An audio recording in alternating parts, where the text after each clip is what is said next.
Hey, hashtag, it's Audrey Scafati. And I'm Julia Schnarr. Today we're going to be interviewing Dr. Oscar Guerra about his Emmy award-winning filmmaking and how he makes an impact. He's here to talk about his PBS documentary, Live, Love, and the Virus. And we got a chance to talk about his documentary and the importance of storytelling in general.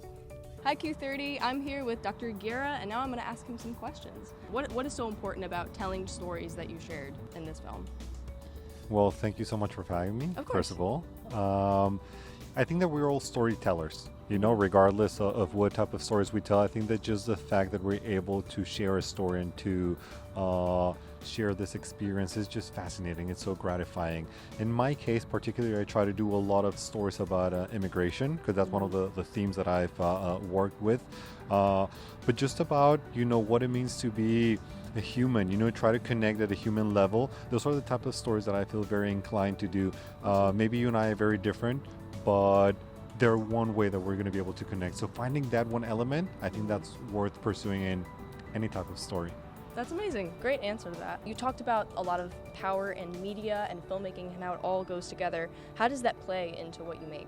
I see this as a responsibility. The media is so powerful. That's true. And, like I was saying, like even for my students, I'm like, if you have one assignment, make sure that you do really good, because you are able to immortalize a piece by documenting it. Yes. No matter how big or small it is, you're able to, someone is going to listen to that, and maybe not that many people listen to that, but it's an opportunity for you to start training that work ethic.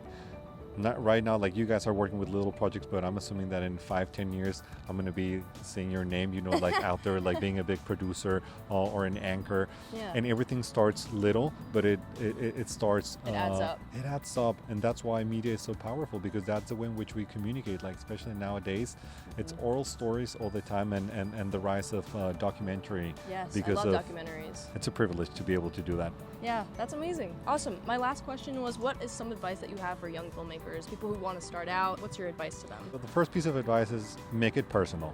Make sure that you tell a story that hits home, where you can be one of the characters, because you're going to have a lot of access, because you can control your own schedule and your own agenda.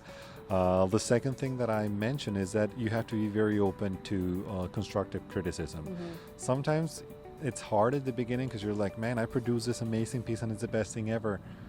Well, it's only going to get better when you start getting feedback from people that know what they're doing. And the third thing that I would say is work with people that you respect and that you think they're better than you. Because if you do that, it only gets better. Thank you so much for being here. That's it for hashtag that, guys. Bye.